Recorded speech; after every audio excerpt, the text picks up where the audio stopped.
Muy bien, volvimos al aire de Eso que falta, son las 13:38 del mediodía, de la tarde, y nos reencontramos con Alejo Di Riccio, con quien no nos veíamos desde hace como unas 3 semanas. Hace como un mes, de distintas o varias interrupciones seguidas nos habían tocado para este momento de los jueves. Sí, tal cual, muchos jueves.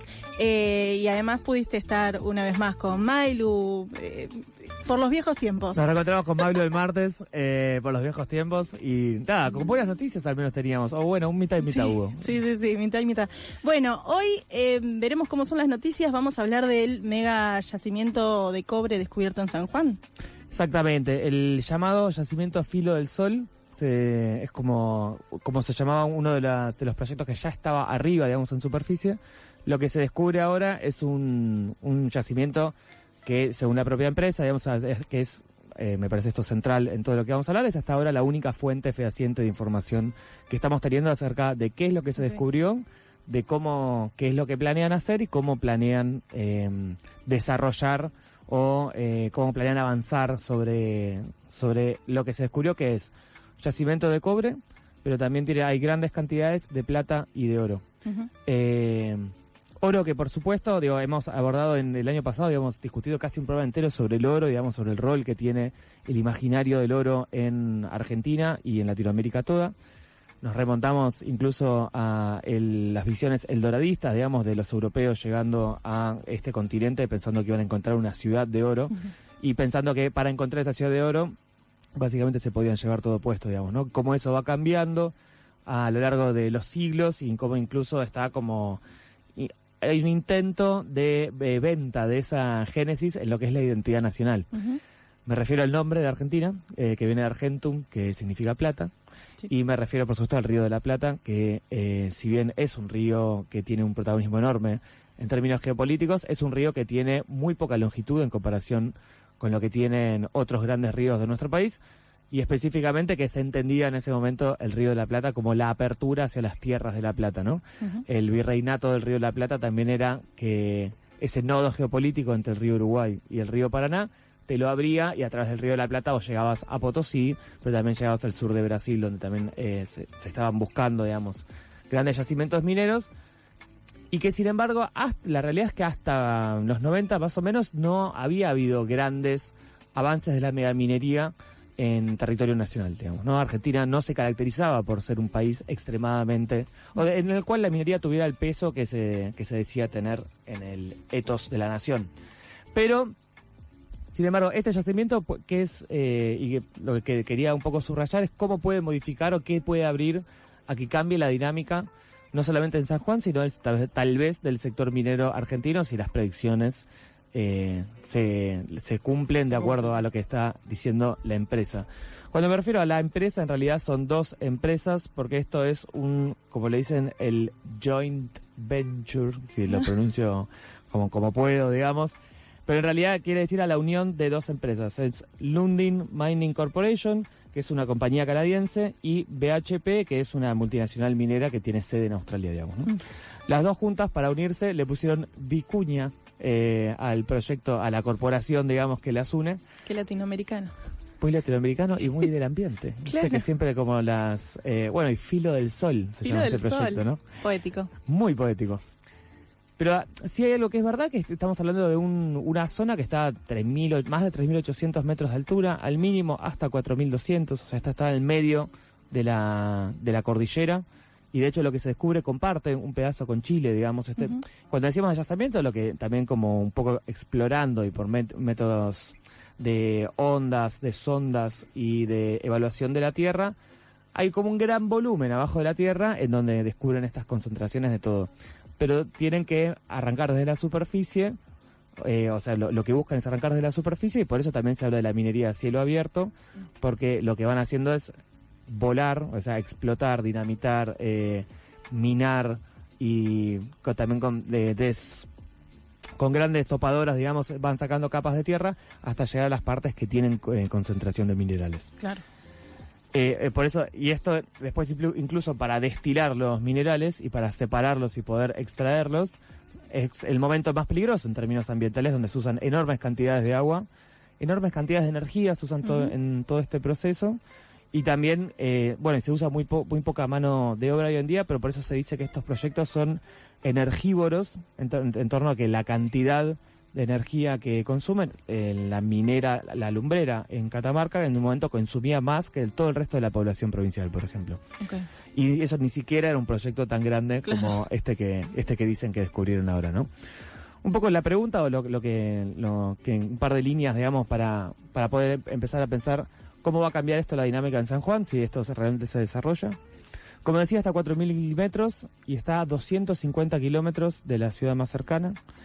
Geográficamente estamos hablando de un lugar que está al noroeste, en la punta de la provincia de San Juan, en la frontera con Chile, y o sea que está a 350 kilómetros más o menos de la ciudad de San Juan, y a 250 kilómetros de la ciudad más cercana. Y cuando se habla de un proyecto de este tamaño, lo que pretenden es medio construir una ciudad, en el medio de la cordillera, ¿no? Pensemos en las últimas películas del caso de la gente de Viven y cómo recorrer la cordillera y llegar al medio de la cordillera no es que simplemente, abro la ruta. No es tan fácil, chicos. No es tan fácil, chicos. Y ahí no solamente tienen que llevar enormes cantidades y volúmenes de tierra, sino que de alguna manera tienen que conseguir el agua para empezar a poder filtrar todo ese...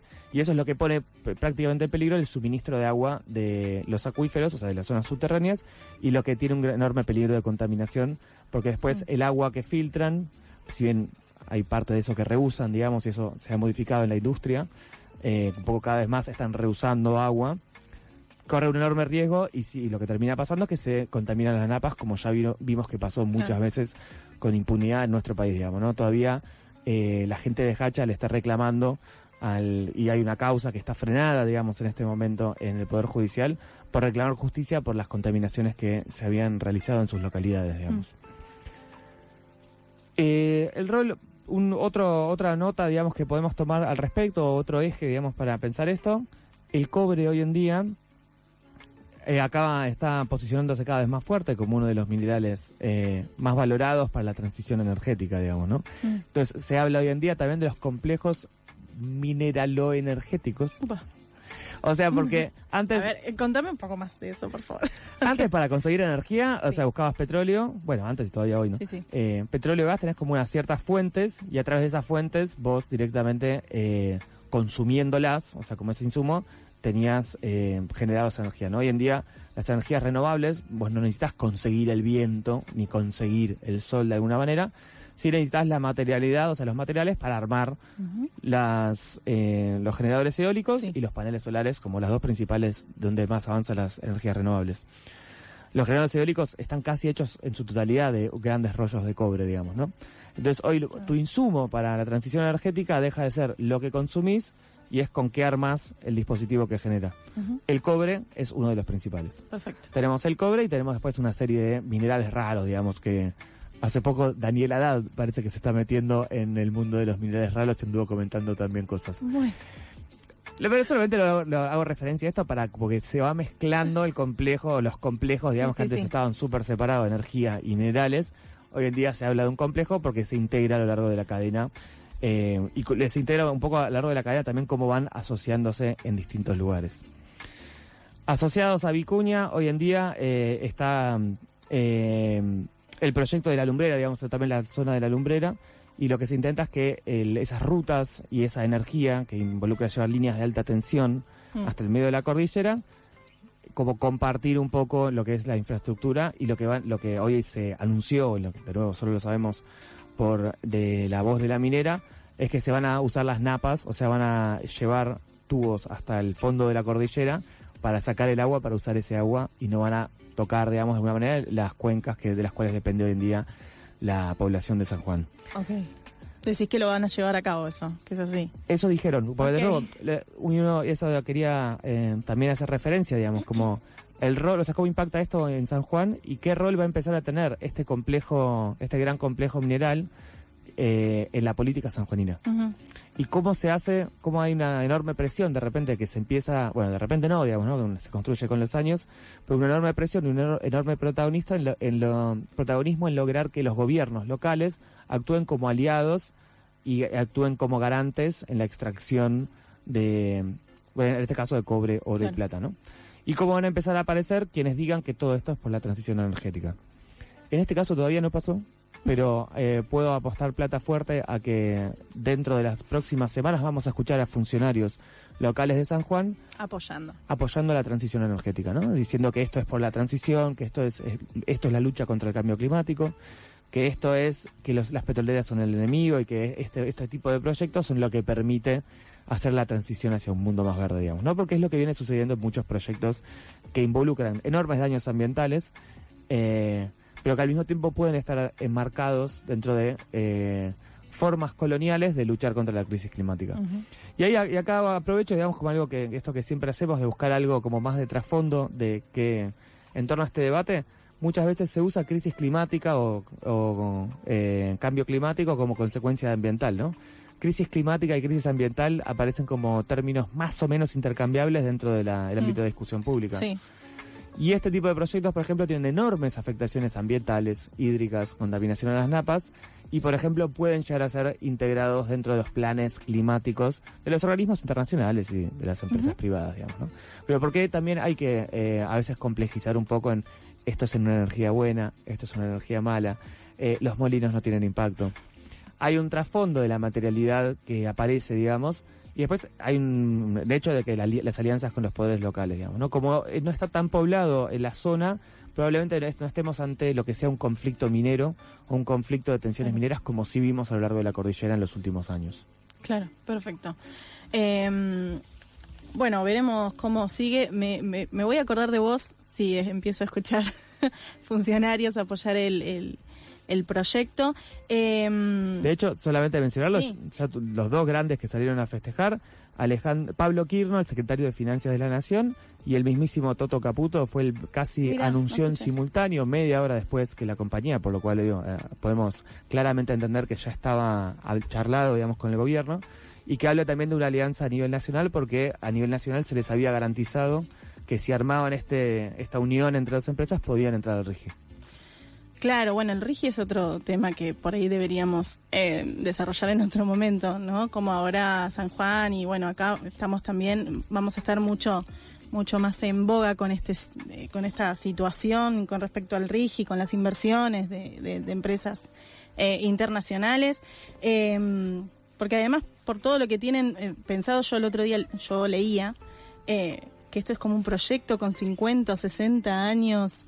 Que puede durar todo eso, que es que es un descubrimiento que va a traer empresas, bueno, todo lo que ya habíamos escuchado con respecto al RIGI, por eso digo que lo podemos desarrollar por ahí en otra columna de otro día, con más tiempo, porque a menos que quieras decir algo ahora. No, solamente recordar, digamos, que el RIGI, que es... Sí.